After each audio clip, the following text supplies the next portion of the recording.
Love you, dear. I'm Mark Seifter. And I'm Linda Zayas Palmer. And this is Arcane Mark.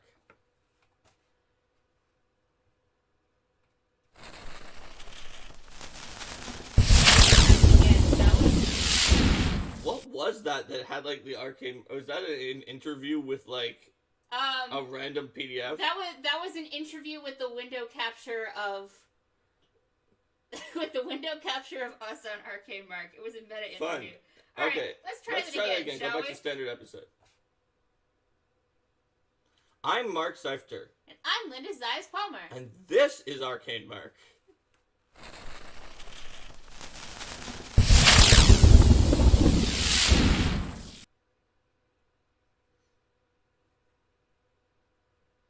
See, now you said it.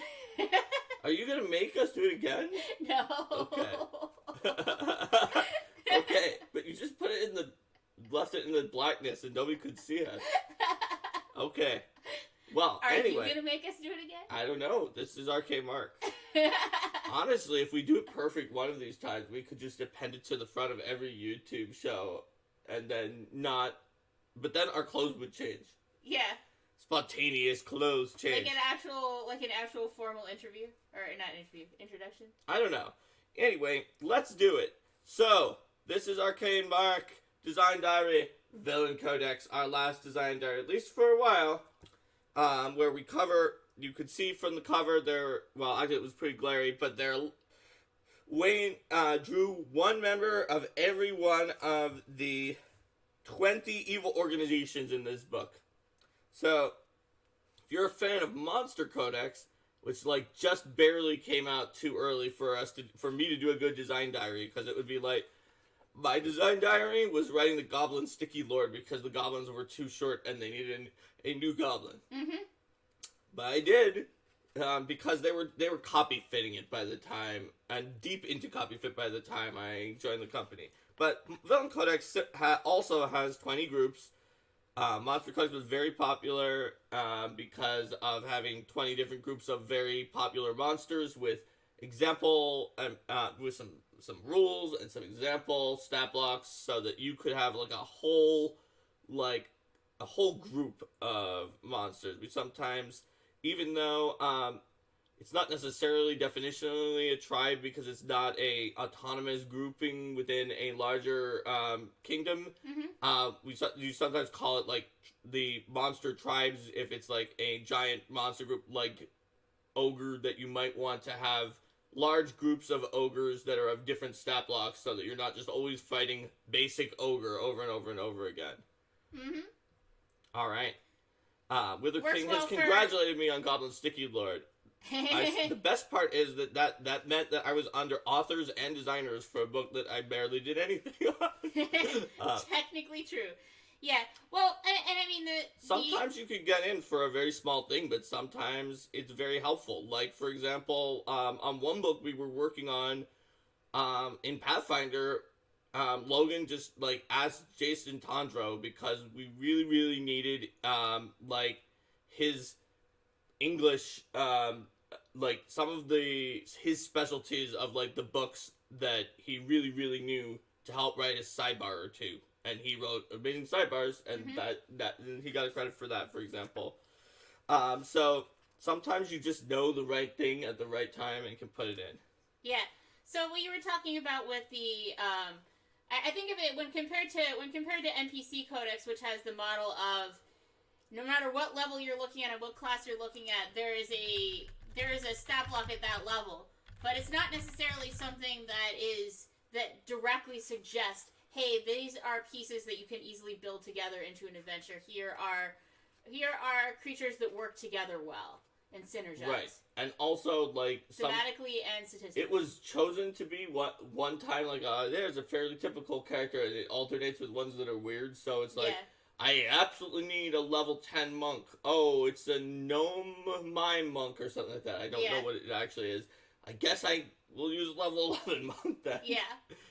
So it's certainly useful, but I personally like this kind of format better with the Villain Codex and the Villain Codex Monster Codex format. Yep. Plus, it was a lot of fun to write. When we were putting together the 20 groups of evil organizations, we had a brainstorm. And in that brainstorm, there was one thing that organized play at the time, Pathfinder Society, because it was not a Starfighter Society, just told us, which was that we need one of these to be guards, because our Pathfinders attack the guards, like, a lot. And we said, well, we need them to be villains, so we'll say they're corrupt guards, but you could just easily use the stat blocks for non-corrupt guards, too. And then Linda said, I want to make sure these guards are right for Pathfinder Society. So Linda wrote those. And the nature section so it could have leshies. Yes. Does Pathfinder have a League of Villains? I would say the closest to that would be the Assault on Absalom. The Assault on Absalom special 9-00 when there is a league of various villainous enemies of the Pathfinder Society that come together and perform an assault on Absalom. That's right. But gather together from remote galaxies. Although since that was sort it's the Legion of Doom. Yes, since that was we wanted to make sure that the payoff to that still happened before the end of first edition. So if you're interested in the continuing stories of these various villains, you'll find those sprinkled through seasons 9 and 10. And Adventure Card Society. And the Adventure Card Society as well. Of course, if you get my reference with that particular wording on the Legion of Doom, then you've dated yourself just as well as I did. All right. Oh yeah, there's a lot of cool stuff in there. And Assault on Absalom, and definitely recommend Passing the Torch Part 1 and 2 as well. Yes, if you're interested in a certain torch. Yes, who's Grandmaster, perhaps. in the name. I mean, we might as well not hide that it's the finale that has to do with Torch, right? So let's go into these different organizations because they each have a different story, and they're all pretty cool. So the first organization is the Arcane Society. I don't know. Some of these half-page pieces of art for the chapters are really good, but some of them are also probably too dark to show up. Let's see. Can you see that? It looks like it's showing up at least somewhere. Here, hold your hand steady. There is a woman surrounded in red blood as blood is trailing out of these ritually sacrificed people on the floor. Well, so the Arcane Society is a really, really fun group with an interesting shtick that was created by Amanda Hammond that is basically the leader of the Arcane Society is like the most Lex Luthor character in this book. She's got good publicity. She is the eminent spell queen. There she is. She's so glamorous. She's a philanthropist. She's friendly. She helps people with scholarships to just for free learn magic, and everyone thinks that the Arcane Society is just a great organization that you should accept into your kingdom. The thing about it is, you probably couldn't tell from that picture, but she's a lich. She uses a ritual that just sort of takes away the vital essence of youths, some of whom were the scholarship youths, and gives herself a living body. And it sort of gives her an extra life, in addition to getting her con score back. It lasts for a while, and gives her a bunch of bonuses on charisma-based skill checks, which when you stack it onto her already amazing 28 charisma from being a sorcerer lich, she is just sweet-talking everybody. One of the things that I really like about the structure of this book is that it has new rules for every organization. Oh yeah, so the ritual's in there. She's also got another ritual called Unwavering Vigilance that allows the top members of the guild to be the society are connected to each other. They can, I think, teleport in the entire leadership of the guild if one of them gets attacked. Which, good luck with that. Yep. Whoever's attacking them. That's right. Plus, in case of the time when her Blush of Youth ritual wears off, she's got an appearance of life greater, and some amnesia in case someone figures out bad things about the guild. They can lose that knowledge. And in addition to the Eminent Spell Queen, there is the Grand Caller. So he is a really, really awesome conjuration enemy that had so much interesting things in his tactics that I had to cut because it would not fit on the page, that we put out a blog where I just put all the original text that you could probably still find online. And there's a lot of comments about Linda sucking the essence of society freelancers. So yeah, the Grand Caller is really neat.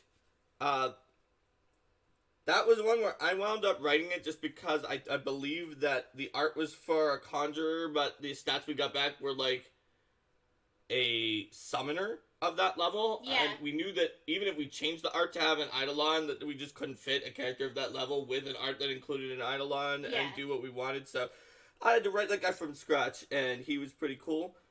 There's also the High Enchanter, who is all about more mental manipulation.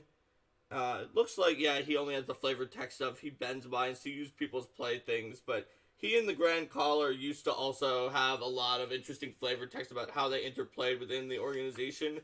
But you could come up with that yourself and use the organization in any different way. There's also the First Advisor, who is a witch, but she's like a spy and divination witch that can teleport around. And her bat is so cute. Yes, she is cute, and she is the most. There's some information there, and then she has her bat that she always dresses in like little outfits. You can see, maybe that it's in an outfit. They can at least see that it's a bat. Yep. And they can see in their own copy of Villain Codex. That's right.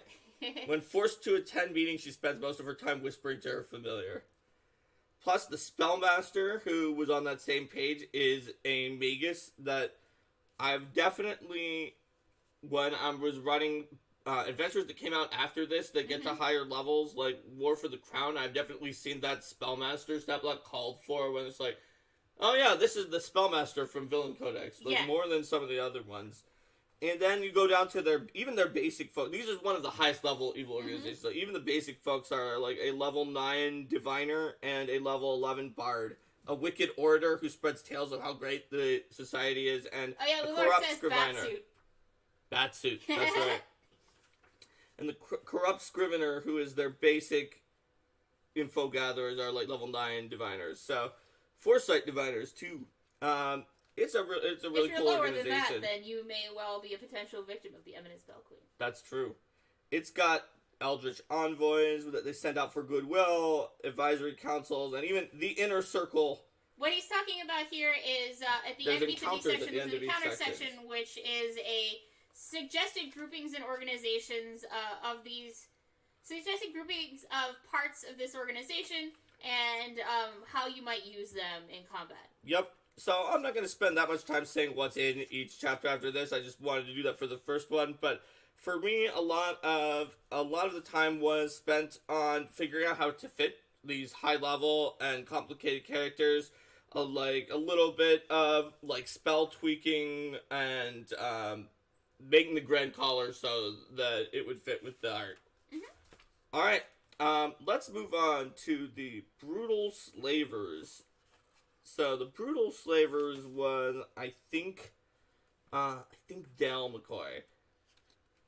Don't quote me on that. It might not be true. It's got the Order of the Whip for Cavaliers. It's got a bunch of gear, and then there's just a lot of slavers in here. They slave in different ways. There's a beater, an enchantress, sadistic healer, who heals people from Zankutan to keep the slaves and fellow slavers alive. Tactician, different traffickers, an experimenter who uses slaves for her twisted experiments, who's a vivisectionist alchemist, slaver warlords, and then the boss of the organization, the slave master, is actually a court bard who is all about the front of the organization. Slavers are a good classic, extremely punchable enemy to have. They're just so evil. And especially when they experiment on some of the slaves and just have their person who takes care of them as a Zankutan torture cleric. Mm-hmm. You just know. Well, that's one of the things that we talk about. We talk about in adventure design too, is the balance between opponents that PCs might want to interact with in a more friendly way, and opponents that are just eminently punchable. Yep. And having those super eminently punchable enemies mixed in there, and you might want to be friendly to the Arcane Society. They're just great philanthropists. Well, that's another thing. That's more for the intrigue adventure. Yes. Next is the Carnival Troupe by Crystal Fraser. It's got a fortune teller bard, a bunch of like carny items, and then just some hilarious stat blocks. Starting with like a roustabout. There's a strong woman, a geek, like by the original definition of geek, a fire breather who's a pyrokineticist, an acrobat, a clown, and the clown is a slayer, by the way. A chaotic evil slayer. That's just under the stat block clown. Yep. Just regular clown, chaotic evil, level 8 slayer. I mean... And then here's the description of clown. Yeah? It doesn't say these clowns. It just says, clowns are barely restrained forces of chaos and destruction that the carnival troupe sometimes unleashes upon its foes. Their colorful clothing, grease paint, and grace belie the true strength they pose, for they master physical strength and endurance to a formidable degree. They can easily command an audience's attention when they are performing, yet they transition effortlessly from hilarious slapstick into unsettling violence, stalking the carnival's enemies in secret and terrorizing or even executing those who menace the troupe. I mean, like, I feel like there's a lot of people who would find that to be accurate. Mm-hmm. Like Ular. Yeah, he said yes. Yep, that's right. There's a fortune teller bard, a beast trainer who has a giant constrictor snake, the stagecrafter who's an illusionist who handles all of the special effects, and then finally the ringmaster. And you can see from the ringmaster that the ringmaster, she is basically like evil Zatanna with glowing eyes because she is a mesmerist. Woo, mesmerist. And she definitely seizes control of her enemies, sometimes maybe even her allies, using her mesmeric abilities. She's all about just manipulating you in the sense that you always worry. Some people worry, oh, the circus has come to town. Are they gonna like take people away with them? Well, this ringmaster definitely might. Mm-hmm. Kitty Ringmaster is best, says Risky. Ah, yes, they showed the cover of one of the new Extinction Curse, which has, like, some kind of evil Kitty Ringmaster on it. Alright. Mm-hmm. But Extinction Curse is a great AP to check out if you are interested in circus. So next, we have the Corrupt Guard. And the Corrupt Guard was very interesting because no matter how much we said that we wanted like red and black themes so that they could be Cheliax or very Corrupt Guard, we still got like a high percentage of them with like this blue and gold and friendly colors, but we eventually got a lot of them changed to be red and black. So you can still see both colors in the Villain Codex. But Linda, you wrote the Corrupt Guard. Yeah. What can you tell us about the Corrupt Guard and like the quote on... Yeah. They say the guards are effective but fair. Ha! I give them that, but anyone who's ever been found guilty of the smallest crime in the city knows exactly how fair they are. If you're lucky, you'll get off with harsh fines or a long prison sentence. More often, you'll end up in the hands of their interrogator, who has a way of coaxing a confession out of anyone. Some who are caught in crimes against the rich and powerful just disappear without a trace. No trial, nothing. It's like they never existed. I'll tell you what. If you plan to stick around this town, keep your nose clean. There are far better places to score a few loose coppers. I lift one stinking coin purse, and I owe the guard 100 times what was in it to settle my debt to society here and now. Desmond be praised, the purse was light, and I was able to pay the greedy bastard. What kind of twisted world is it when you're praying the purse you lifted doesn't have any platinum? So, we got to do a quote at the beginning of each of these to sort of establish the theme and the flavor of the group. And for this one, I did a quote of someone who had an interaction with these corrupt guards. And just the general idea of a guard force that is completely corrupt in the hands of the rich and powerful, exploits their power over those who are weaker than them in order to enrich themselves. That makes sense. Also, I'm reminded that There's a section on interactions among the groups in case you want to create like the myth world of the Villain Codex where all of these groups are interacting. So, for instance, none of the ones that we already named have a major interaction with the Corrupt Guard, but they could be allies of the Diabolical Church, or I mean, really, the Corrupt Guard can fit in as fence with the Merchant Caravan, be the guard of the Regal Court that we haven't gotten to. Ruthless Brigands, Savage Marauder, and Thieves Guild could jockey for power with them. The Merry Outlaws, who are like sketchy Robin Hood, are a natural enemy for the Corrupt Guard, and they oppose Nature's Scourge, which is Linda's other group. Yeah.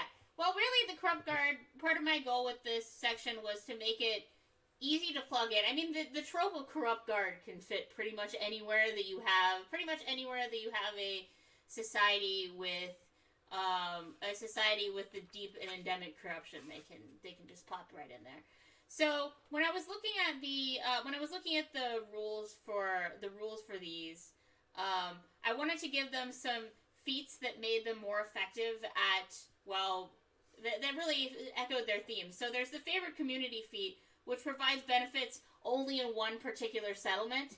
And this is one of those feats that to me really feels more like an NPC feat, but hey, you can have those things. It's for these NPCs. But it also works if you are doing a long-running adventure that is in one settlement. So, like, let's say you're doing a long campaign in Absalom, or Curse of the Crimson Throne, Council of Thieves. Yeah, or Council of Thieves. When you're doing a location-based campaign, then that can be really useful for your PCs too. And I wanted to give them a teamwork feat as well that helped them carry out their operations. So I gave them the coordinated capture feat to help them capture their opponents and imprison them. So the more of them are surrounding you, the bigger the penalty on all the acrobatics and concentration checks. Mm-hmm. And it's already a pain to make all the acrobatics checks to get out when you're surrounded by a lot of enemies, because you have to roll once for each character in Pathfinder 1st Edition. And with a big penalty, that's pretty bad too. Yeah, so my thought with these is that that would help facilitate plots where the PCs do get captured by these guards and then they have to deal with them more from the inside, as well as, I mean, of course, if you don't get captured, then that's, then you defeated these guards, but there might be another batch that comes around, or they may put out a warrant for your arrest, or any number of other things. In terms of the equipment here, I put in an alchemical cleaner to dissolve evidence, because I figured that if you're going to have a corrupt guard, they will want to cover their traps, or not cover their traps, but cover their tracks, so that when they do things, no one else can figure out what they were up to, and if the PCs are coming in after them, they might notice, like, there's a suspicious lack of evidence in this area. So that gives them more tools. It's a countermeasure. We've been talking about measures and countermeasures in a lot of episodes. And for spells, there's Beacon of Guilt, which is essentially hey, did somebody steal this thing? Then there's going to be a giant beacon that says, hey, they're the thief. So this for when you are presenting the guards as an opponent for, say your PCs are maybe more of the merry band of thieves, or the PCs are people who are coming into opposition to the guard, and you want to present the guard as savvy and capable and corrupt. Then that was for that. Linda came up with a lot of short but sweet and very usable for guards effects, like that one, or the escape alarm. It's exactly the same as alarm, except it tells you if someone leaves the area instead of entering the area. As opposed to when they enter it, because, then they put that up on a prison, and then if you get out, then they know. And it only tells you if the prisoners leave, so guards can come in and out without setting it off. Yes. And there's a variety of other... The badge of authority lets you just seem to be an authority figure. Seem to be a legitimate authority. The erasing book it's like the Doctor Who thing, except for that it's more of a, I'm a cop, listen to me. Mm-hmm. Yeah. The erasing book, which just another evidence eraser. They can write their logs of what happened and then just happen to have that information disappear. The pliability elixir to make it easier to interrogate people. Not quite a truth serum, but more of a suggestibility serum. And the quill of verification to help them verify signatures, whether or not they are legitimate. Because the corrupt guard does also need to be able to do some investigation of its own to figure out who's on their tail and who might be causing them issues. That's right. So then Linda had to figure out, like, what was exactly going to be the mix of corrupt guards to put in here, and she knew that there were a lot of different factors that we were asking for as the design team, but also that she and John at the time were looking for as Pathfinder Society. So in terms of the sources for these, I wanted to go really, really low on the number of sources, and as much as possible have stat blocks that were only the core rulebook and this book, because I know in society that every time that you add another source, then you need to make sure you're using that source in other areas. You don't want to bloat out the number of NPCs or the number of books people are needing to use for the NPCs. I think you added APG because you get so much for I added one APG more for some of them, but then if they didn't have an APG class, I didn't use the APG in anything else. So that even then, if they're using APG, they're using it more heavily. I mean, this guard sniper has just the blunt arrows and the flight arrows. Oh, yeah, right. Never mind. I think once you knew that these mixed groups were going to have APG, because you had at least one APG class that you just put in some APG stuff. But I did want to keep the number of sources low on those, and I also knew that for some of those arrows we might switch them out. But really, for these, I wanted them to be.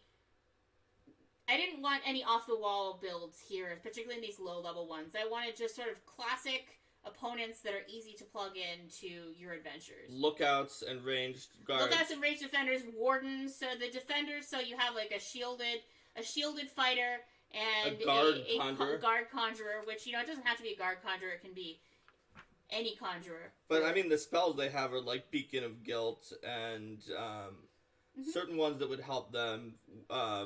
To defend areas. But the balance there was that I wanted ones that would be versatile. With a few changes, you could pull them out of being just specifically the guards. Yeah. But they do have those thematic things. I like the unusual recruits. Yeah, the unusual recruits was a fun one. The titles for those are Misguided Paladin and Reformed Criminal. The idea that you have the Misguided Paladin amuses me because they're lower level than almost all of the others in the Corrupt Guard. So the idea that you could have someone in the Guard who the PCs could convince, hey, this is not really on the up and up, and get that person as an ally. Because the Misguided Paladin is lawful good. Yeah. A lot of the ones we've talked about so far are lawful neutral. Yeah. The evil comes towards the top. The evil comes toward the top, exactly. And that also meant that we didn't have to change the Reformed Criminal is also in there, is not even lawful. Yeah, the Reformed Criminal is true neutral. But the idea that the corruption, in order for the Guard as a force to be corrupt, that doesn't mean that everyone within the Guard is corrupt. Some of them are, but the leadership, who they're listening to, who is directing things, is directing them toward these ends. Then there's the Guard Healer, the Cleric of Abadar, and the Interrogator, who's an Inquisitor of Abadar. Yep, and some believe they use torture, but they don't. They just seek out contradictions and lies with their questions and work with They prefer genuine confessions and use magic ways to coax people into admitting fault only when they're sure the suspects are guilty. Because we still haven't gotten to the evil ones yet. We're getting there. We have the Peacekeepers. So there's the Persuader, who's a bard and has like honeyed tongue and suggestion. Just This is the coerced magical means to admit guilt once and they also just try to get people to surrender. Get people to surrender. Stand down. You're surrounded. You don't have to fight. Things like that. And then the jailer is where we start getting into the evil of the evil aligned guards. I mean, your explanation for the jailer being sadistic didn't really fit, but the jailer is really all about flails, disarming people, and tripping people. And if you've ever had someone disarm you in Pathfinder First Edition, that's evil no matter what. No, fair enough. But I figure that once you get to the point of people who are interacting with those prisoners in a long-term capacity, then that person's going to have to be keyed in more to the nefarious underbelly of the organization, as does certainly the chief detective, the investigator. He's the most skilled. The idea with him is that he's the most skilled investigator in the city, but he is also serving as a spy for a local criminal organization. So he's sort of got his fingers in all sorts of pies, trying to manipulate things and mess around with things. The best part about him is, ironically, he has not discovered the guard captain hides a similar secret. Her alter ego is a high-ranking member of the same criminal organization, and is the same person who suggested he asked the guard captain to release criminals, because he is tricked the guard captain into releasing criminals because his higher-ups in the criminal organization said, we need to really get these criminals released. So his fingerprints are all over it, and he doesn't know that his own captain, who he tricked into releasing the criminals, is the one who got him to do it. So, he's definitely using, like, that evidence-dissolving stuff to try to cover his tracks, but he just thinks he's so great at this subterfuge and manipulation, and he doesn't realize. Yeah, it says the detective's hubris and the guard captain's talent for deception have thus far prevented him from discovering her plot. While he's not yet grown leery of her, he's begun to suspect the guard has another spy in its midst. And then, finally, is the guard captain, who is a vigilante. Lawful neutral, completely, reasonable guard captain by day, lawful evil by night. Criminal mastermind by night. That's right. And she is sort of like the big smart villain of the group. And look, she just looks like this guard. She's fine, right? Well, I really like the idea of a vigilante as someone, and even if you go with a different theme for this group than these sort of stories imply, and are just using the stat blocks for it, the idea of a guard captain who could legit have a lawful neutral identity that was completely on the up and up while having something else going on in the background, making it much harder to detect what was happening. The guard captain presents a polished image of an upstanding leader whose sense of justice is harsh but fair. She excels at donning a stern but pained expression as she explains she cannot make exceptions for wrongdoers, however extenuating the circumstances or however tragic the backstory. Justice must be served, and it must be meted out to all citizens, without any thought for their status or their unique situations. After all, if an exception were made for one, exceptions would need to be made for everyone, and society would soon collapse into chaos. Behind closed doors, however, she mocks the self-same ideals she espouses to the public. And then it goes more into the thing. Power is the greatest and only good. Yep. She's a very interesting villain. She's only level 7, but she can really mess you up. Wither King says this is true villainy. Yep, and she always carries her quick change mask with her in case she runs into trouble and needs to return to her guard identity in a hurry. So that's one of Linda's groups. Next up is the Cruel Musketeers. So that's one that Stephen, who was assigning the book, wrote himself. Like, if you know about Stephen, you know he loves Alexandre Dumas a lot. And so the Cruel Musketeers got to draw upon his love and knowledge of the Three Musketeers to make a sort of villainous musketeer organization that was sort of, in some ways, tragically villainous, because they're very highly connected to the Regal Court group that Stephen also wrote. And once they were a great organization that served the Queen, but they were disbanded by the King and hunted down to the point that the small fellowships of musketeers that survived just had to recruit anybody.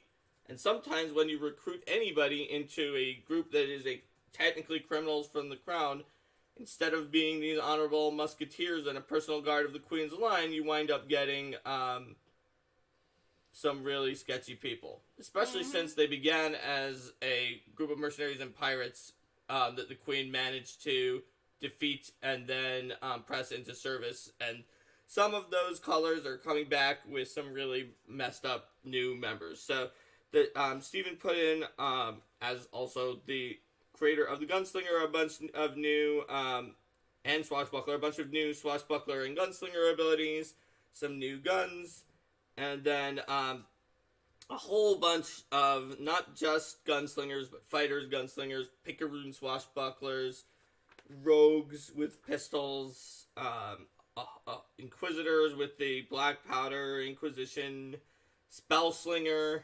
tactician, steelhound investigator, another one of the gun users, a mouser and musketeer, swashbuckler, musket master, gun magus. Actually, wait a minute. The Baroness she has a gun, but she also likes her scimitar, like most magi. And then the Lord Marshal, who he's just legitimately lawful neutral. He's a musketeer cavalier, and he's a man with a mission and a troubled conscience, because he actually is from the original Queen's Musketeers and wants to save the Queen, clinging to the organization's own conception of it by his fingernails, because now he's not the leader of this honorable musketeer group, but this group that has some pockets that are just legitimately just robbing and pillaging everyone. And he really wants to bring them together and call to save the queen. So, let's see. We've got, lots of, like, power-ups and ha-ha-ha balls. So, the next one after that is the Death Cult. Cool emojis, yeah. So, this was one that was interesting. I remember it also had, like, the hardest copy fit in the book. If you remember the Awakened Voice and Death Chanter page, for example, where, like, she has a giant scythe, and then some of her spells have to wrap underneath of the scythe, and it's still, like, oh my gosh, didn't want to fit at all. We have widows and orphans and other things we wouldn't normally keep. I think we had to, like, do abbreviations on some of these.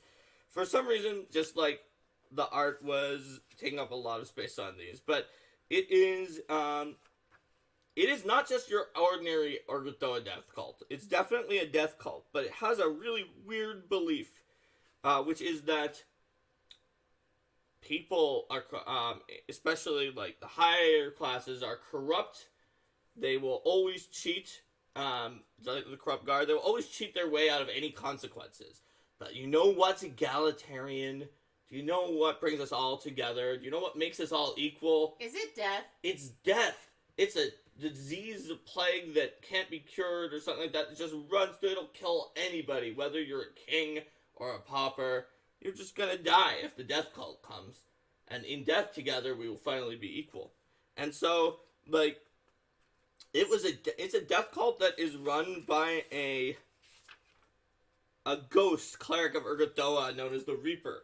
And she like, specifically witnessed people who were just dying and believes that purify the living with plague so they may live in unity and on death, bringing peace and purpose to the battled nations of the world through Urgathoa. And she has a passion for aiding abused women, which accounts for personal care she takes in selecting and elevating her highest clerics. Even in the middle of combat, she makes heartfelt appeals to any character she suspects suffers as she did in life. Basically, she was also a cleric of Urgathoa who was killed by adventurers. But they didn't actually end the threat because she became a ghost. She was just so determined to keep her goal. Not only that, but she also managed to turn this dwarf fighter, who was one of the adventurers who defeated her, into a grave knight. Because basically what happened was, in the final assault on the stronghold, he became separated from his companions and the cult defeated him. Hoping to learn who had sent the adventurers, they kept him alive, but he ultimately burned to death in the fire his allies set to destroy the cult. Believing that he was dead, they had left him behind. He rose from the ashes with fire in his soul, burning with hatred for those who actually burned him to death. And then there's, like, there's some unintended consequences. Plague brewing necromancer, and the enlightened plague bringers are the ones who have gained the gift of undeath, such as a ghast slayer and a pallid vector advanced minotaur. Pallid vector is a template for those who have the pallid suspension for a new disease called pallid gift that comes out in this. There's also in this entry. It is a delightful new disease that just helps you become an undead, a plague zombie, or a pallid vector. And there's all sorts of plague spreading things, and basically that's what these guys are about. Plus they have the Plague Angel, Anti-Paladin, and that Scythe-wielding Awakened Voice, who are... There's literally no space for any flavor text on them or the Death Chanters, but the Awakened Voices are the abused women that are taken in by the Reaper. Alright. So, next after that is the Demon Knights. So, it's easy enough to do Devil Knights and demons that just wander around, but the Demon Knights are actually a knightly order that worship demons, and despite the fact that they worship demons, they don't kill indiscriminately. They find also dark hearts of people to recruit into their group as inductees, most of whom die during training, and then are eaten by the rest of the knights. For even the weak can provide substance. Speaking of super evil organizations. Yeah, well, they're demon knights. Let's see. The only enlightened character I know is Lawful Leonard Asmar, says Wither King. I doubt you enlightenment, sir. Well, I don't know. The demon knights definitely have everything that is based on demons. They have Balor whip attacks, and an Ivory Succubus, and a Balor's Lash, and Shadow Demon spells. And that's because each one is based on a type of demon. So the sheer goat demons are the inductees. Then the Abracandaloo, or as I like to call them, Abracadabra Sunderers, are based on the Breaker demons, and they're Breaker barbarians. There's the Babao Poisoner, based on the Blood demons, who are Slayers. Then the Basu Trackers, based on the Gluttony demons, are Rangers. And they are... there's the Babao Murderer. There's more than one Babao. They are Knife Master Rogues. The Shadow Caster, based on the Invidiac Shadow Demon, is an illusionist with all the shadow stuff. The Marilith Whirlwind is a fighter who just attacks with so many longsword attacks, based on, of course, the Pride Demon, the Marilith. The Glabrezu Outrider is a Cavalier based on the Treachery Demon, Glabrezu. The Vrock Ritualist is a Cleric of Lamashtu based on the Wrath Demon, Vrock. Drawing inspiration from the wrathful Vrocks, they're quick to anger and mete out punishment to any who dare defy them. The Succubus Recruiter is a Skald who is emulating Succubi to try to convince people that, yeah, Demon Knights are a great choice. Find the seed of doubt or evil in the heart of a warrior and corrupt them into complete devotion to her demonic masters. Oh boy. If you have any indecision or hesitation, the recruiters are tasked with bringing you into a frenzy. So, yeah. They are pretty evil. It says, don't mistake their softer approach for weakness. They make vicious individual opponents and devastating battlefield commanders. That's true of many Skalds, I find. Yep. And of course, the leader of the Demon Knights is the mysterious warrior known only as Merciless Balor, who fights with a sword and whip and fire whip combo that the Balor would be proud of. Alright, let's see what else we've got. The Diabolical Church. They're sort of insidious because they're basically a Church of Asmodeus, and they'll come into your community and they'll be so friendly. So friendly. No, but they'll come in and they'll offer help. They'll offer sometimes, this is a chaotic area with bandits, but we'll help bolster your institutions. We'll rebuild your bureaucracy. We'll pay for your infrastructure. We'll help take care of the bandits, all while they're acquiring power in their efforts. Before long, people get used to the fact that they're paying for everything, and they will slowly begin to corrupt and usurp the hierarchies to make them more like hell as they take control. They may seem beneficial, serving community and heroes for free as allies and resources, but over time it becomes diabolical. They're very insidious. Alright, so what we've got here is a Hellcat Monk. I think Alistair Rigg did this one. I know he did the Secret Society, which we'll get to.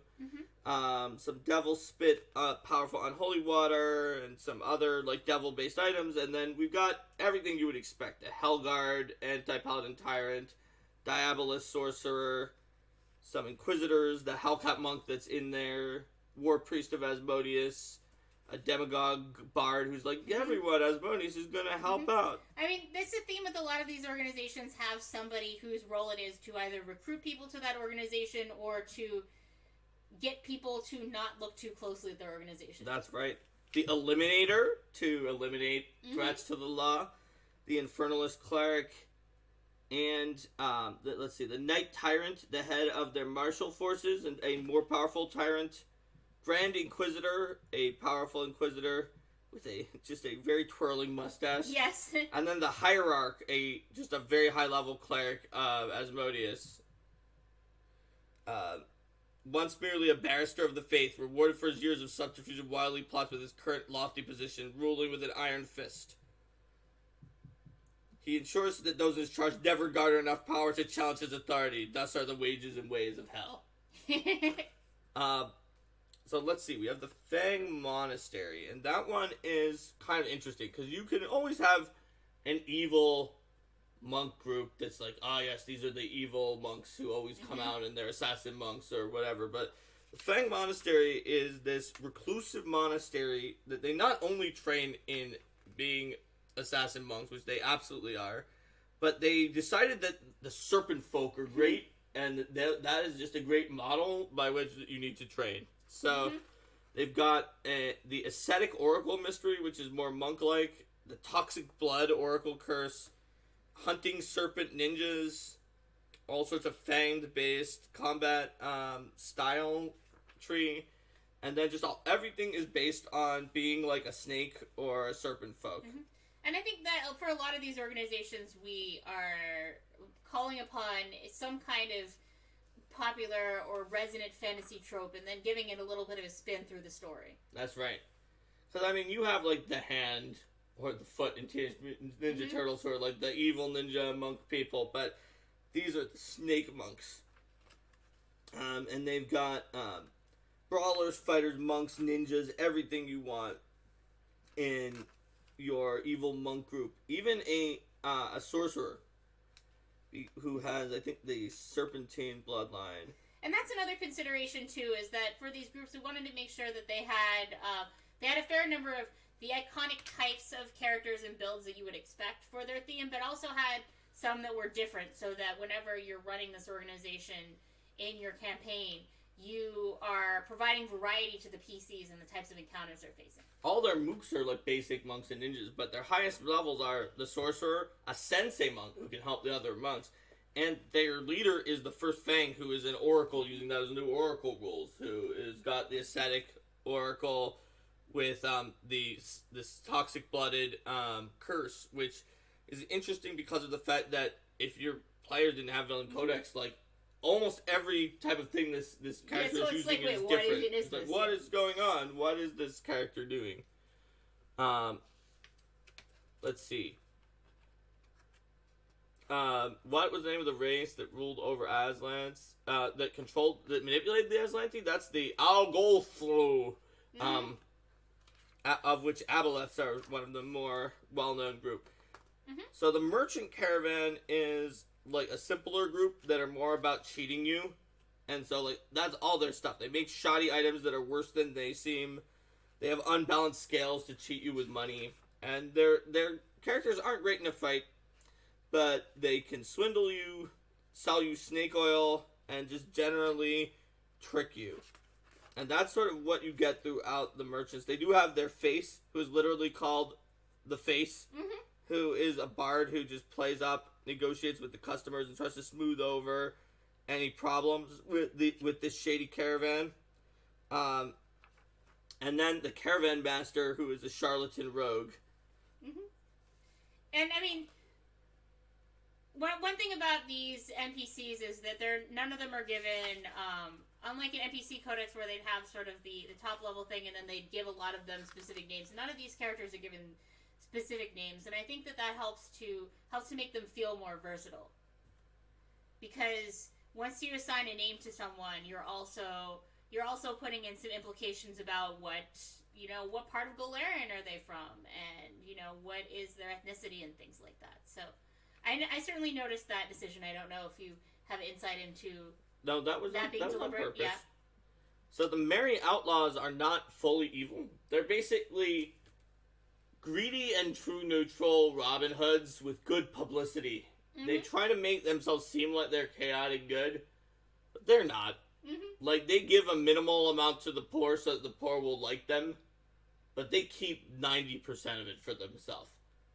But they spread the rumor, there's this group that's opposing the corruption that gives to the poor, and the poor don't know how much they're actually getting of the actual take.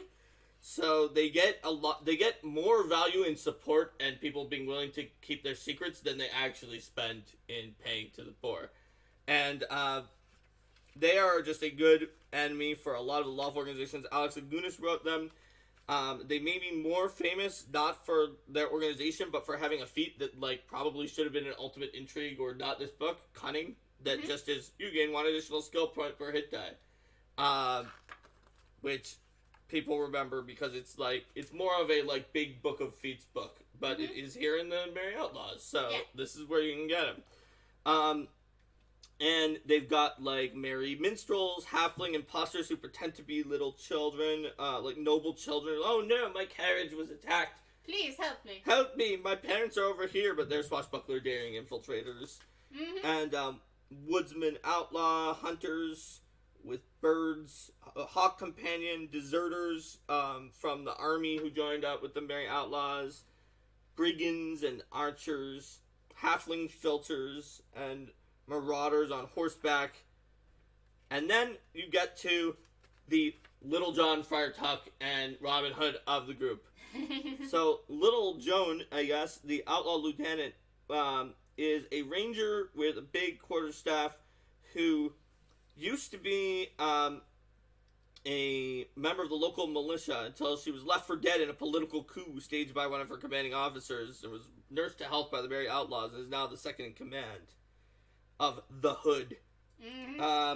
Then there's Rebel Friar, who's the Friar Tuck, who's actually a half-orc separatist cleric of Norgorber, and who believes that Norgorber basically... this Rebel Friar just doesn't agree about selfish theft and assassination and believes that Norgorber really teaches that you steal illegitimately gained goods and for yourself to show that people who take things illegitimately deserve to have it taken themselves. Does he apply that same standard to himself? Yeah, if someone could take it from him. Taken by better thieves. He believes that Norgorber is in favor of people who are the best thief taking from other thieves or other people who are corrupt. He knows his group his beliefs would be accused of heresy by other Norgorberites and keeps his identity a secret. None within the organization know his true name, save the organization's leader. And he saves everybody because he's a true neutral separatist cleric. And yeah, basically, sometimes the Merry Outlaws offer quick prayers to Norgorber and the Reaper's reputation when they see the miracles of the Rebel Friar. And they don't think twice about his share of the pay. And then finally the Hood, who is a hooded champion and skirmisher ranger, and is the mastermind with 50 different origin stories that are all different. There is no effort to hide the reference here. Oh, well, yeah, for sure. Warlord likes separatist views. In fantasy, yeah, no, Yep. it really helps to make fantastical religions and belief systems feel more real. Yep. And so, yeah, the Hood just has a cult of reputation that is based around how great he is, that he could pin the wings of a fly to a house 100 feet away without killing it, or save an elderly peasant couple from a cruel beating the hands of 7 ruffians sent by the greedy noble landlord by putting 7 arrows through them with 1 shot. But basically, it's all just made up. I mean, if people believe the propaganda about him, then he gets credit for it without actually having to do it. Next is everyone's favorite, Nature Scourge. Do you want to read the quote from sure. their recruiter, the renewer? She's so friendly, right? Yes. Civilization claims to value progress, but it always speaks stagnation. Its people go to market and buy what they have no incentive to learn how to provide for themselves. Farmers and hunters rely the least on civilization, but they enable others to survive who would starve if left to their own devices. Artisans churn out hundreds of similar items, ready for those who can never replicate their work to acquire in seconds. Worst of all are those who wield the most power in civilization. I cannot imagine more pathetic creatures than nobles, swaddled in silk and gold, forcing others to attend to their every need like grotesquely oversized babies. Stagnation is not natural. If civilization insists upon clinging to its detritus, then we will be the fire, and we will nurture new seeds in our wake. Always seek to learn, grow, and move forward. We are not immune to stagnation, and we will cleanse it from our own ranks if we must. Dun, dun, dun. So, yeah, basically, Nature's Scourge. Wither King says he's one of those babies. Yeah, I am too. I mean, Nature's Scourge definitely wouldn't approve of my lifestyle.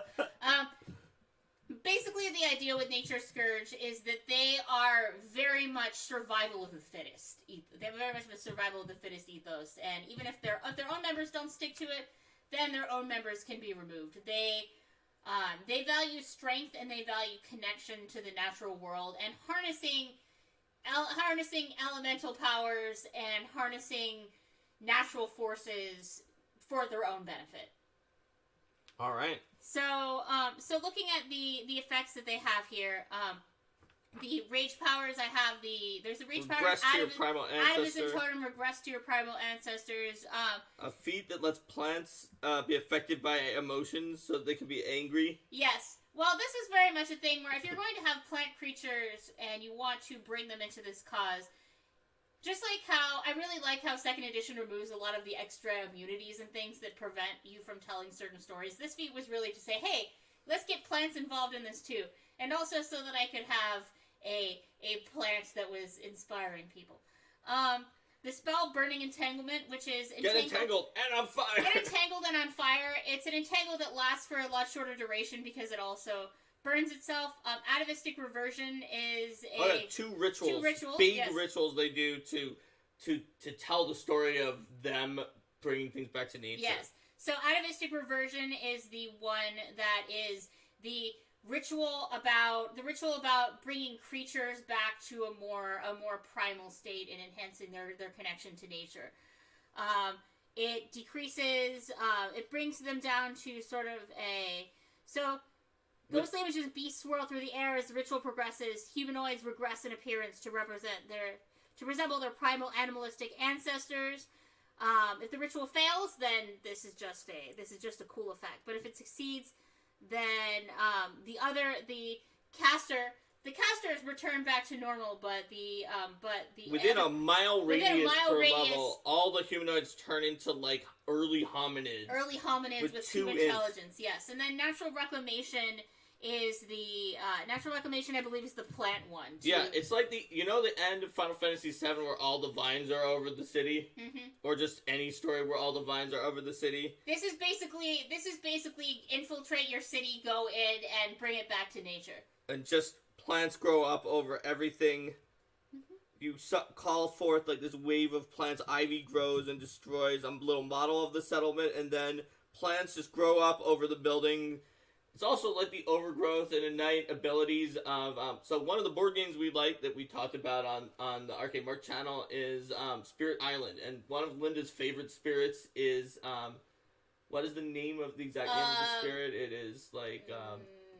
it's the one that's... the green one. Yeah, Spread of Rampant Green, which is the green plant one that just grows and clogs up buildings and just destroys them or stops them from building, and that's what this can do too. And then for the magic items, Fungal Slippers makes fungus everywhere. That again, it's in that theme of continuing to allow nature to reclaim things. And Necklace of Stolen Breath is less of a general nature group themed item, more of an item that I made for the function of a very specific NPC later in the section. That NPC is probably the most terrifying for her level. In the entire book. Yeah. So at the baseline level of an organization like this, you certainly need people who are able to be their enforcers. So we have the Human Hunter, who is a favorite enemy human ranger, and the Wild Rager, who's a half-orc barbarian, just sort of a classic. Embracing the nature of the wild, embracing ferocity. Oh gosh, the fire starters was also impossible to copy. Yes, fire starters used to have some story to them, and they don't now. But there is a druid and a witch, both of whom have very strong fire themed powers. And the druid is Nature Fang, the one that also has like some of the Slayer abilities, I think, instead of an animal companion. Yes. And, because if they were an animal companion, it wasn't going to fit on there. So I needed to make sure that none of my druids... Or, like, these druids did not No, have some of them Well, do. some of them do later But, on, yeah. but they needed to have one page if they were doing that, so... That's right. I had to think And there carefully was all about sorts of stories about, like, they burn and they bring burn the and cycle of they renewal, regrow, theoretically, yes. but honestly, this is a neutral evil druid and a chaotic evil burn everything witch. I mean, ostensibly it's to bring the cycle of renewal, but the cycle of renewal handled itself after the point. They are the destruction. Then the cycle of renewal can happen later. Then we have the renewer who made that quote about the babies. Yep. She's over there. She's just like a nice looking shaman. Nice and friendly shaman who she's their recruitment arm. She's the one who well, as her name suggests, the renewer. She's the one who brings back the life in the wake of destruction. She's the one who was more about, and then things will grow and be great afterwards. Yes. Which people can latch onto more easily than to some of the others who are more focused on, and now it needs to be destroyed. Yeah. And then we have I did need to have at least one with the animal companion. So we have the tracker who specializes in hunting down quarries. So if there are opponents to this organization that are causing them trouble, then the trackers can find them. So the rest of them can descend upon them and destroy them. Like the blight they are. And then the three big leaders of the organization. So we have the Wrathbringer, which is the reason why I wanted to have that the plants being affected by your emotion effects feat. The Wrathbringer, the fungus lushy skull with bongo drums, who just makes me so happy. I was gonna get a lushy in here some ways. Let's be real. That's part of why I wanted to do this organization. And also the most terrifying character in the book for her level is Bog's Embrace. Bog's Embrace, the friendly little Bog Nixie sorcerer. She's not friendly at all. I mean, she is a very high charisma sorcerer, 30 charisma despite being CR10. She's a Fey sorcerer, so that means her Confusion's DC is 27. Yes. 27. That's a lot. Yeah. And a lot of these villainous organizations, we have second in, because the idea that a lot of these villainous organizations have second in commands that have interesting interactions with their leaders, because I think that that's really fascinating to have. So Bog's Embrace doesn't really plan to be part of this organization in the long term. She's part of her manipulations of people. She's skilled at feigning empathy and friendship for the purposes of her own needs. And she's made it clear to the leaders, like, she's only here as long as it suits her. Her loyalties are capricious, but her spite is steadfast. Yes. When someone crosses her, she pursues vengeance to the best of her ability. Her mind, the only suitable fate for her enemies is for her to drown them personally, remove a portion of bone from them, carve it with scrimshaw decorations, string it around her neck as part of that specific item that Linda was talking about. Then she empowers herself with the bones of her enemies. Yep. And then the leader... And oh man, it was not easy to get this picture for you because even with the description we wrote, we initially got, like, if anyone knows the GIF from Dungeons & Dragons, something that looked like that just had a hippo head and was a person. I was like, it has to be an actual hippo. Yes. So the Blight Caller has completely forsaken this idea of taking, it's technically human, but it's completely forsaken the idea of taking human form and lives full-time as a giant rampaging hippo, which it's just fun, right? Like, if you take these ideas to their logical conclusion of separating yourself from civilization as far as possible. It doesn't mean that he's not a mastermind. Like, he has 18 wisdom, he spent years collecting these rituals, but he just doesn't want to talk to you. Yeah. Like, he doesn't even, I think, have the abilities that he could just have to talk to people as a hippo, because he just doesn't care. He may have a little... He has beast speak if he must. He has to. I gave him that just in case he has to talk to people, but usually he prefers just to... I mean, he knows that hippos are really ferocious. Yep. And the first ritual he learned was Leshy creation, which he created the Wrathbringer. Yes. The Leshy, who's been loyal to him ever since. But yes, he's a vital striking hippopotamus. So... Well, because, I mean, a lot of... There's sort of the classic Pounce Kitty build of druids. I didn't want to do the Pounce Kitty. I wanted to go with something that was a little more unconventional, but still terrifying. So the Vital Strike bite, where he's not going to be attacking as many times, but when he... But his bite already does 8d8 plus 12. Yes. So when he Vital Strikes, it's 16d8 plus 12.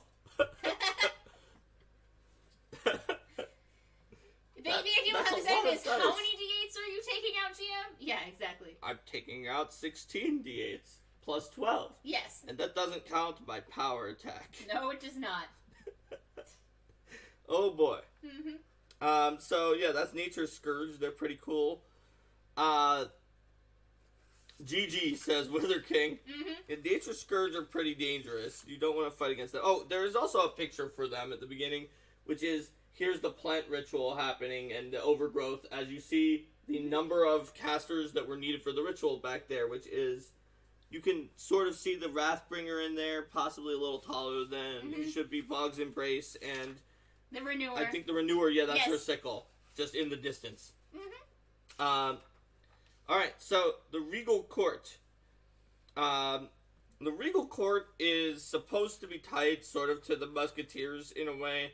It was also written by Steven, and it's just this as full of intrigue as possible. Everybody is doing their own Xanatos Gambit in the entire Regal Court because the Queen had an uprising where she attempted to murder her husband. Basically, the Queen and the King were both really powerful, adventurous monarchs who, of their own areas, regions that had been at war, and they married, and they were legitimately in love with each other at the time, and just each other as powerful, adventuring rulers. And they combined their kingdoms, one of which had the Musketeers with the Queen. But as with all dream romances, even those built on a shared passion for dominating and crushing the wills of any who would rebel, the bloom eventually faded. After all, you and your partner have forced everyone in your vicinity to submit. The only thing left to conquer is that partner. The king turned their children against his wife and killed her favorite before he locked her in the Great Tower. She had led an insurrection to try to get him killed. It wasn't her fault he had grown soft. It wasn't her fault her children cared more about their outrageous costumes than politics. She was simply attempting to remove the disease festering within the kingdom. So, it's, he never executed her. There's this whole thing going on with all sorts of factions going in there. So, there's the Mirror Witch archetype, which is, like, nearly 100% of the entire rules section. It is what the Queen uses. Because she's got this magic mirror on the wall, who's the most politically savvy of them all. Going on in the intro. It was a little dark, so you might not be able to see it. And her Ring of Rulership, which is like a rod of rulership, but it really, really commands people that are from your kingdom. So there's a courtier and a royal guard who just defend the guards, who defend the royals. The captain of the royal guard is basically tried to stay neutral between, or claimed to be neutral between the king and queen, asserting the only interest is maintaining order. However, she's actually on the king's side. The queen supporters complain they are subject to continual harassment from the guard on the flimsiest of pretexts. However, there's some wild cards who are like, they're not even here for the intrigue, or maybe one of them is. There's the petitioning paladin, who is just, the info isn't here there, but he's like a paladin, lawful good baron from, or like guy from like outside the area who's just coming to ask for help and is like, why is this place so dysfunctional? Oh my god. And the elven spy who pretends to be a lovely and elegant elven courtier who is, because of the fact that the prince is really, really obsessed with elves. Like, oh, prince, yes, the elves like you too, but she's actually a powerful ninja who is, completely here for, conspiracies on behalf of the elven nation. Because, like I said, everybody has their own angle in this court. Steven did a really good job of adding in all the intrigue. And then there's the prince, who's obsessed with elven culture, so he's like the stereotypical elf otaku, I guess, where you use elves in place of Japanophile culture. The queen's champion, who is a dwarven warrior, unbreakable fighter, who has sworn to die before seeing any harm to the queen. She used to have more backstory about why. And then, of course, the Grand Vizier, who because you have to have a vizier. Is a Vizier Mesmerist, of course, from Ultimate Intrigue. We talked about that on the Ultimate Intrigue episode, about how it has the power behind the throne ability, and plays the part of the king's most loyal advisor. But, in fact, the Grand Vizier is completely doing his own thing, embezzling, manipulating the bureaucracy, taking a bunch of petty titles of land for himself to parlay into a larger holding one day to be independent from the kingdom, playing the king and the prince, and basically...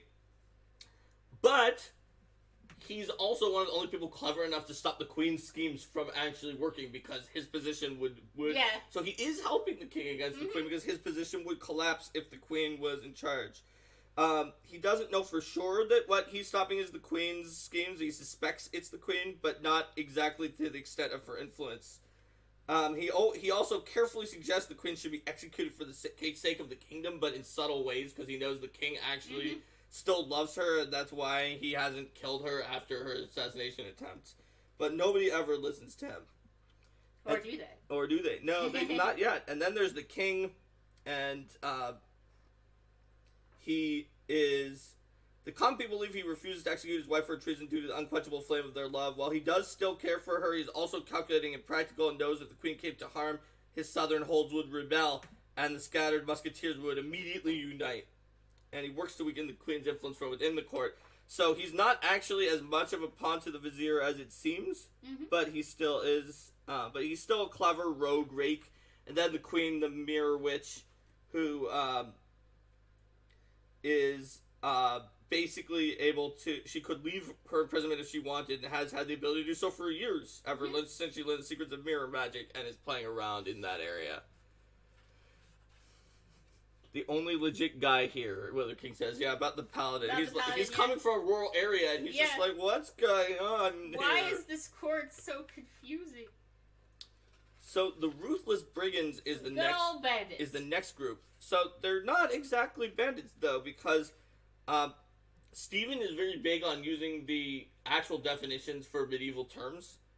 And the actual definition of brigands is more that they are a group of mercenaries.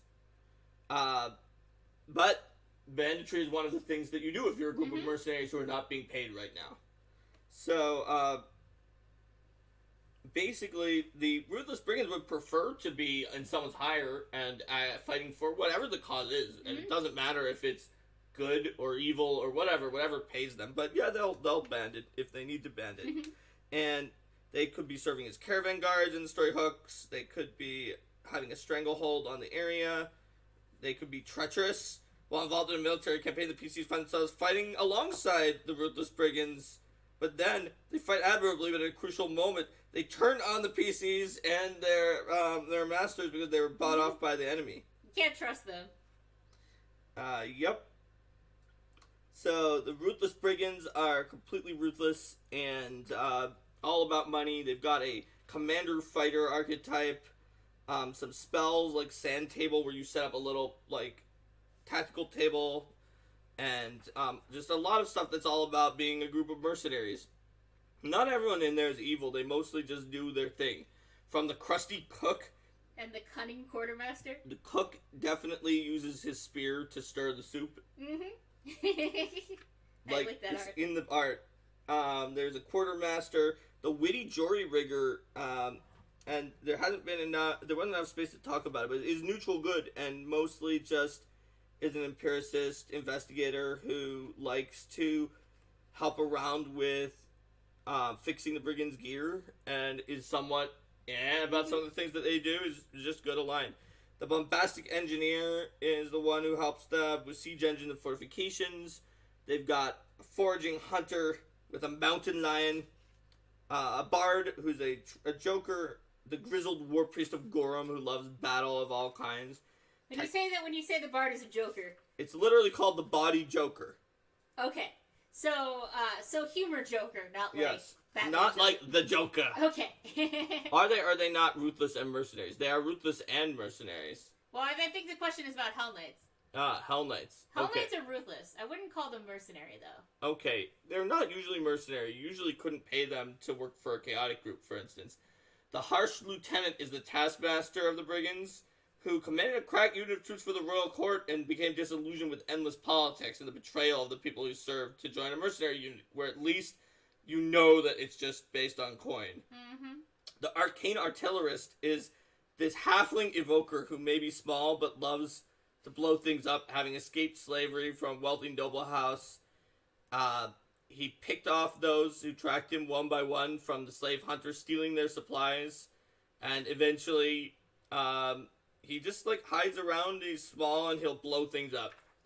And finally, the mercenary captain, the seasoned commander archetype, and yeah, she's actually like a pretty inspiring leader, and she will not casually send her people into danger, even though she's lawfully evil. Anyone who she has to take greater risk than the comrades will receive extra pay. For the average mercenary, that is enough to inspire fierce loyalty. She represents the ideals to her charges. She lives a life free of responsibility to anyone but herself.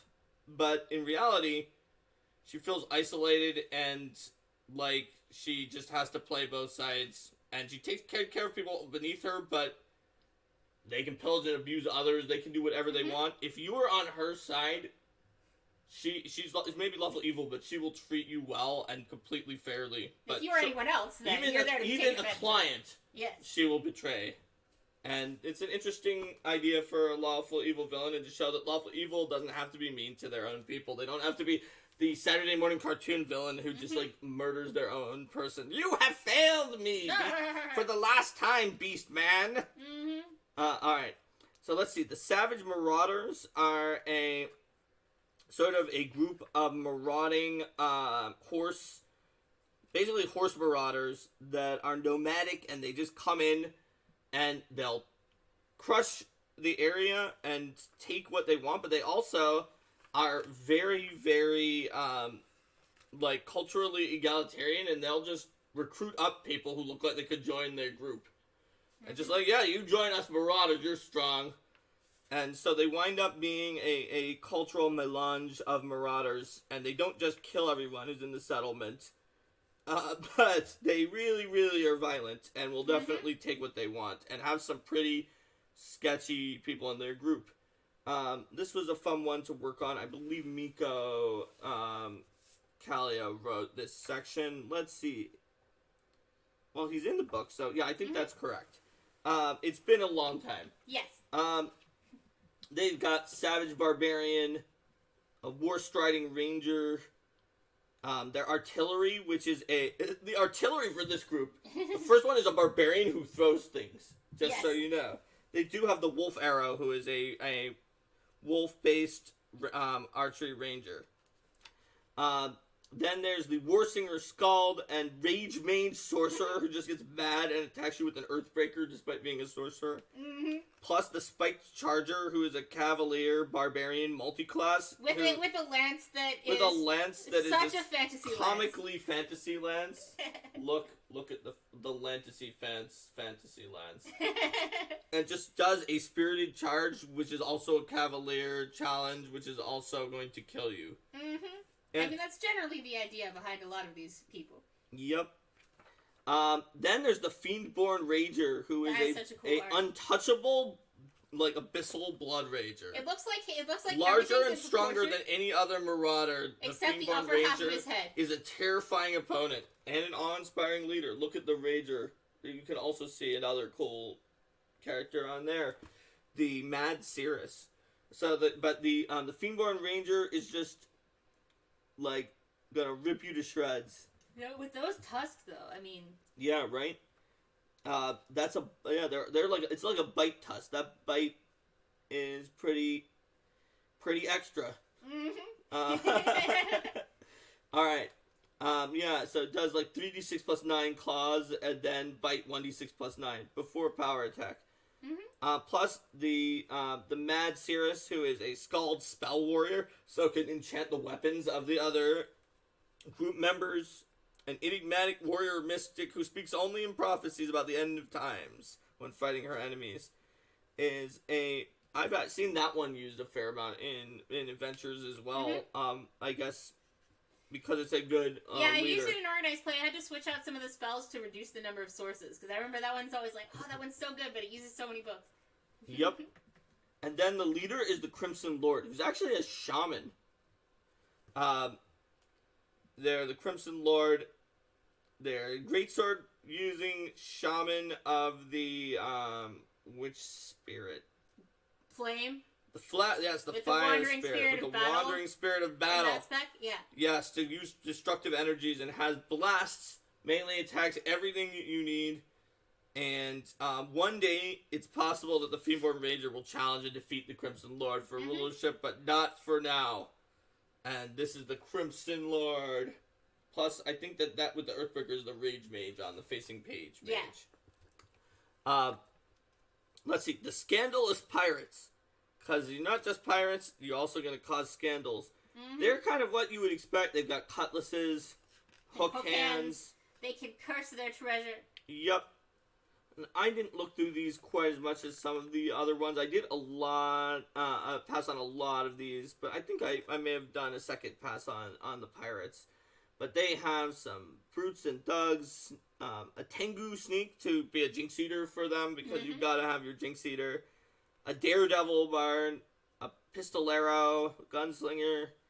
A Sea Witch, because... Yes, you gotta have a Sea Witch. Come on. Yeah. And the Ship's Surgeon, who is an alchemist, because Ship's Surgeon also means just who's going to not only be a vivisectionist to help us, but also has craft to help because repair the Ship's Surgeon, yeah, exactly, has both of those roles. Yep, the Daring Then there's multiple captains, because the pirates are not all one crew. Yes. The Daring Captain is a Ranger 9, one of the most trusting in the fleet of the Evil Admiral, who is the Vile Admiral. And then there's a Ghost Captain, There's a Ghost Captain, who is also the captain of the dreaded Maelstrom, a fearsome ship crewed entirely by the dead. And the Ghost Captain is a Ghost Psychic. Mm-hmm. You gotta have Ghost Pirates, too. Yep. And has an ability called Sailor's Dread, which is a phantasmal killer of drowning. Ghost Captain. Plus the Vile Admiral, who somehow manages to keep all these other in line in a, quote, fleet, in a hands-off fashion. Is a swashbuckler picaroon. And so the encounters there are the Maelstrom, which is what happens if you fight the Maelstrom. It's got the Ghost Captain and some Draugrs and Juju zombies. What about the Amaranth Tide? That's what the Daring Captain leads. And that's got the Daring Captain, some Musket Marauder, Ship Surgeon, and the Tengus. And then the Pirate Court is when the Vile Admiral brings them all in, so you have to fight the Sea Witch, the Vile Admiral, all of the Vile Admiral's loyalists. Yes. Yep. And if you had to fight them all at the same time, it would become even more challenging. Yo-ho indeed. Yo-ho. Yo-ho indeed. So next is the Secret Society. That one was Alistair Rigg, and this Secret Society has a very strong theme, which you can see from this starting picture. Their theme is, we're like a sort of Egyptian North African secret society, and we love cats, and you are all mice, and we will hunt you.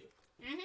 So they transform people into mouse humanoids and then hunt them down while wearing cat masks. That is their high concept. You know, they start with social clubs that the elite of their society can join in on and just have fun and not do that, but then they recruit you to their inner circle, and that's what they're going to do. So you can imagine that the occult ritual, cats and mice, that turns people into mice that you can hunt down with your cat mask, is a very important part of their role. Yes, and there's another occult ritual here, too. Enter the inner circle. That's right. When you enter the inner circle, that makes it so that you learn about the organization, and if you have accepted the organization, then you need to take a test, and if you fail, then the ritual fails, but if you succeed, you are initiated, speaking the oaths of membership. Each caster other than the initiate knows what the initiate is as blood biography, as well as any lies they told during the ceremony. If no falsehood is revealed, they succeed and gain a token of membership into the organization, which helps them pass secret messages and receive secret messages from everyone else. And it also means that nobody is able to hide their identity from the leaders of the secret society. That's right. And they also have a cat mask that they can use to sort of turn their face into a cat. You can't tell who they are. It just looks like you're actually a cat. That's mostly what it does, although you can bite someone. And then the Society Ring, which is a ring that has tons of abilities to help you show other people in your society that you're a member while also protecting from divinations. The fact that this is going on. So they've got just all the cat people. They've got a rake who and a cad, both a rogue rake and a fighter cad who just snatch people up to take them for the inner circle to become the mice. The channeler who sort of is a medium relic channeler and channels in from these special items, spirits. The Secret Society has a lot of occult themes. They've got the bearer who bears the items of power of the society, who's an occultist, middle-aged occultist even. Then the callers who are party to the society's true goals. They are the occultist archetype of arcanist. That is different than being an occultist. But that means they're super ridiculously unfair at summoning things, for example. Then you get to the leaders of the organization, and they are also equally unusual. There is the High Sire, who is a summoner who summons the Great Black Sphinx, which is the sacred cat and one of the elements of worship of the cult. And is over here, you can see the High Sire and the Great Black Sphinx. There we go. And then on the other page is the High Talon, who is their ambassador to the outside world, an old mesmerist, maybe not physically strong, but an erudite gentleman born into vast wealth. He will mind control you, create private sanctums, possess people's bodies, all sorts of fun things. He figures out who to recruit and what to do with that. And then the actual leader of the organization is, you may have seen her in the ritual thing, this small girl. But the true leader is the phantom of her grandfather. She is the Grand Dame, but the Grand Malkin, her grandfather's phantom, because she is a spiritualist, who was the previous leader, still leads in many ways. She's young, and he is a jealousy phantom, and she has the haunted archetype of spiritualist because she's haunted by her grandfather. Adorable. Lidus says, my kind of cult. All hail the Neko. Yeah, there's definitely a theme of age and generations that are in the cult, showing that it makes it feel like this is a cult that's existed for a while, and it's not just, oh, look, everybody is an attractive young adult in this whole organization. Speaking of cults and societies, the Sinister Cult. They are your stereotypical doomsday cult. They love demons, and there's this horrible thing they're doing here. And you can see they have their, like, elder signy sigils of the Great Cataclysm over there. It's that pyramid on the right-hand side that I'm sort of bending towards you. And they're just trying to bring about an apocalypse. That is what they are. They have a voice of the void medium archetype, and everything that they do is working towards bringing a demonic apocalypse upon the world. So they are hard to really... You're not going to be able to dissuade them easily. They're hard to really talk to. They're just very, very evil. They're going to steal things with their sinister deceivers, recruit people in with their bard because people need recruiters. They've got enforcers, assassins, and thugs who will go after those who are going to stop their plans.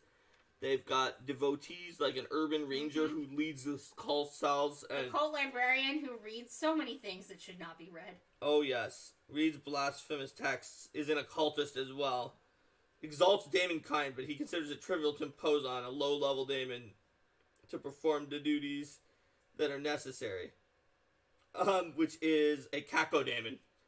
Then there's the insane prophet and the demonic agent, who is a cleric of the Four Horsemen, and the insane prophet's an oracle. Look at the insane. That job. Look how insane the insane prophet is. Look at his job. Oops, no, that's that page. And finally, the leader is the Sinister Mastermind, a 15th level cult master mesmerist. Whatever rewards come from ushering the apocalypse are his to claim.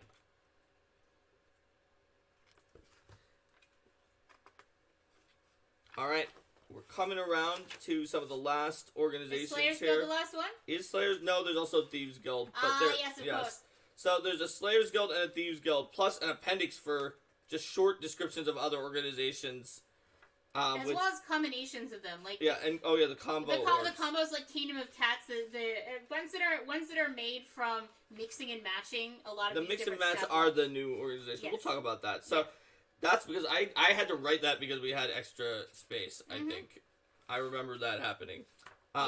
So Slayers Guild. It's got basically the difference between that and the Thieves Guild is that the Slayers Guild is a quasi-mystical Assassin's Guild that is like, let's kill everyone and follow the grandmother of Slayers, who is a middle-aged Slayer, war priest, cult leader of Nurgurber. They've got everything is about assassinating people. I like this first part. For are not we the instruments of death chosen to fulfill society's own self-image? We do not act of our own direction when we are called upon to kill, but by the direction of society itself. Those with the means to engage us have been afforded those means by society. It's for the ultimate good of society that they employ us. They are the hands on the shears that prune the world, and we are the blade. Civilization itself creates the need and decides what shall blossom and grow and what must wither and die. And so, when the people call, we answer. We do not sacrifice ourselves to this purpose. We enact its will and withdraw until it calls upon us again. For the achievement of its unknowable, ever-changing will is our motivation and our reward.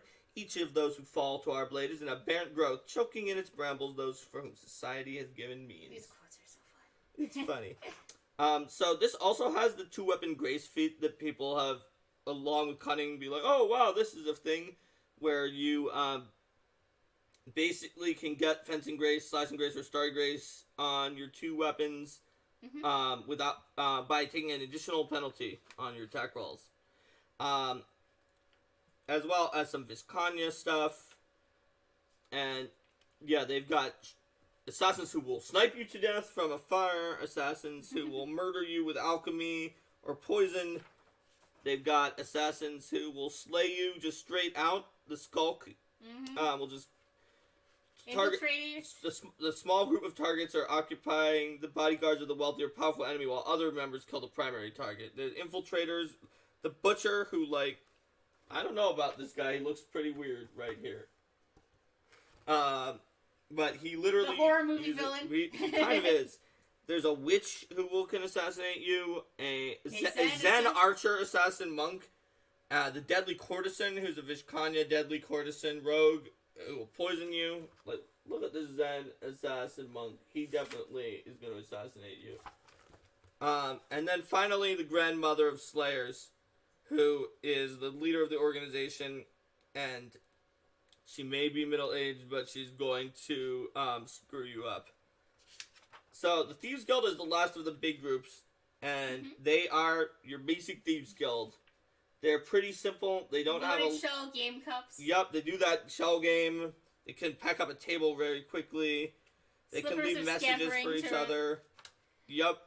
They've got gutter snipes, street corner punk, wise guy, gamblers, second story thieves, safe crackers, a sleuth who figures out dirt or information that they need, the mole, who is a bard who is a mole at other organizations, the master, and then their leaders are the master spy, who just is the leader of the moles and is constantly infiltrating everywhere to help the Thieves Guild and changing her identity. The chemist, who has developed ways to use alchemy to blow into safes and is sort of the mastermind giving out sort of different extracts as necessary for the jobs. And then finally the guildmaster, who's a chameleon and is even more of a... Oh, right, that's right. I got the guildmaster mixed up with the master spy. The master spy is not always... It does have dozens of different identities that can switch around with a network of agents, but is the spider in a web, whereas the guildmaster, no one knows their true identity and moves incognito even among her own forces, undercover bossing you as a lowly thief to see what's going to happen, and leaving the day-to-day operations to others skulking around the city. On a few occasions, she actually takes on a job. She refuses aid from anyone else to avoid becoming indebted to anyone, including her own lieutenants, but to maintain plausible deniability and give herself the chance to slip away without running the risk of leaving something behind. So, it's all about clandestine operations. Why is every mesmerist evil, says Wither King. Oh, because it's a villain codex. Not every mesmerist is evil. So then the last section is this other organizations appendix that we just had some extra space.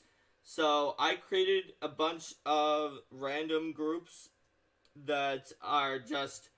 Here's groups of people that use random characters from all the different chapters from across chapters that you now can add to your organization. So the Arcane Annex is an organization of arcane villains who aren't members of the Arcane Society and can serve as a lesser rival to the Arcane Society or a source of additional members to the Arcane Society if necessary.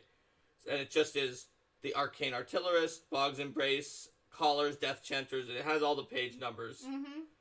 The High Sire makes a good leader for them. Yeah.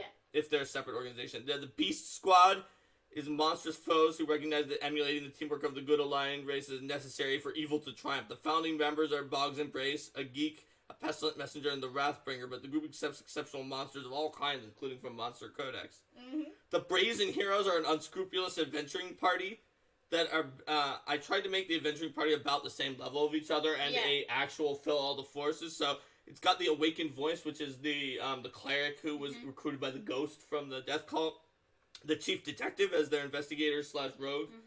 The Face, who is like as their bard, and then a War Strider, which I think is like their muscle from the Marauders, and a Wildfire, who was burning people from Linda's group, as their blaster. The Face and Chief Detective try to keep up the group's seemingly legitimate public front, but have trouble handling the brash actions of the Wildfire and the War Strider. The Awakened Voice often breaks ties when they occur, usually in favor of the more convincing Face and Chief Detective. More than once after the Wildfire or War Strider has nearly settled the group with fines or jail time for destructive behavior, the Face and Chief Detective manage to blame the destruction on local humanoid tribes and spin the anger into paid missions to exterminate the threats. Then there's the Chromatic College of Atonal Arts, the most intrigue-filled bardic college in all times. It is full of recruiters, advocates, and spies for just about every other evil organization. No promising student makes it out of these halls without an offer to join one of these societies. So then it's basically got like all the recruiters from and bards from like every group that are all in there. Cult recruiters, Firebrand, Mad Seeress, the Merry Minstrel, Fortune Tellers, Mole. Just like everybody here is a mole for somebody else. The Demon Legion is Ular Warlord's favorite. Yeah, the theme is really cool there. There's the Chymic Conference, which is an amoral scientific conference as a way to advance science through studies involving human experimentation and other questionable research means. And it's got all the evil alchemists that are in this book, pretty much, and a reluctant, witty jury rigger. The jury rigger's employers force him to attend the conference and report on the most, because he's neutral good, on the most impressive findings, but the methodologies disgust him. He's considering undermining the conference someday, but is frightened because he's like level 2. Yep. Then there's the Crimson Coin, merchants, slavers, and bureaucrats who believe that the true power lies in economic control rather than magic or martial abilities. It's got like the Slave Master, the Caravan Master, the Vile Admiral, and the Vizier. All of the monetary people. Vizier is not the leader of his organization, but he's very high level. Yeah. And they hope to corner markets across entire kingdoms and engage in blatant commercial manipulation to take over. There's the Dark Pantheists who believe that... Evil clerics who believe that basically if you get one member from each cult of major non-good deities, then you've got a great plan. So it's got a guard healer representing Abadar, the hierarch representing Asmodeus, the reaper representing Urgathoa, the rebel friar for Norgorber, the sadistic healer for Zankutan, snake oil seller for Calistria, a rock ritualist for Lamashtu. The demonic agent, who is not a member, seeks to bring the Dark Pantheists down for refusing to acknowledge the Four Horsemen as a membership. League of Villainous Colleges scares you more than the guys who attacked Absalom with her? Yeah. Yep. Let's see. The Esoteric Order is malign occult scholars who believe that knowledge of the true workings of the multiverse is worth any cost, including their sanity. They've got a lot of the occult stuff, so like the Channeler, Cult Librarian, Ghost Captain, the Grand Dam. They have used their combined psychic powers to create an Egregore Master from Bestiary 5, which we talked about in Bestiary 5, the brain thing. Works as a bizarre sort of librarian and guardian for them. And their most important secrets are written in mystic script that can be understood only by a creature whose total sanity damage is greater than its sanity edge from Horror Adventures. Not even magical assistance will allow you to read it, though each attempt causes sanity damage, eventually allowing Eventually you to read you can read it. Just keep trying. You know, if first you don't succeed, try again. The Four Shadows is a ninja clan with the Deadeye, the Elven Spy, the Fang Monastery Assassin, and the Zen Assassin, as well as many low-level ninjas. The Zen Assassin rules as the first shadow, has instituted policies of training. The Elven Spy just doesn't like the cruelty, but isn't strong enough to fight. Oh, thanks so much, Ular Warlord. Villainy, yes. Villainy is the best. Also, let me give XPs to some people XP while I'm giving Ular Warlord for the cheers. So let's see. A lot of XP. Yes, We're already almost 2 hours in. That's true. Boom and 110 XP incoming. Yes. Yes. It's always good to watch near the end when we give out a lot of XP at the end. It's like you watch the whole time. All right. The Furies is an all-female adventuring group styled after the Arrhenius. Oh, thanks, Elftero. Oh, wow, yeah, thanks, Elftero. Even more emojis and sharing. More emojis. Gotta love the emojis. So... Let's get that for Elftero. Yeah, the Furies have some of the cool... And they're also... I made sure they were the right level for an adventuring group. It's got Bog's Embrace as their sorcerer, so you know that that's the one that everyone else is like, Bog's Embrace, we wanted to do something in this combat. Why do you use your DC 27, Will says? She's like, just pick off the other ones that aren't already killing each other. Guys, you'd be lucky I'm not a Kitsune. My DCs would have been even higher.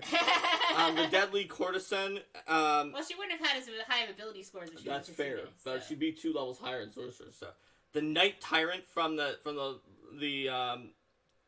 Diabolical Church and her Arrhenius companion is in there as well, and there's also the Reaper and a Wicked Orator. The Night Tyrant founded the group. Bog's Embrace chased whenever anyone calls the Night Tyrant the leader.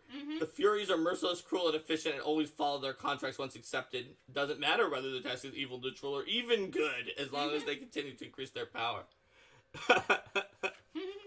All right.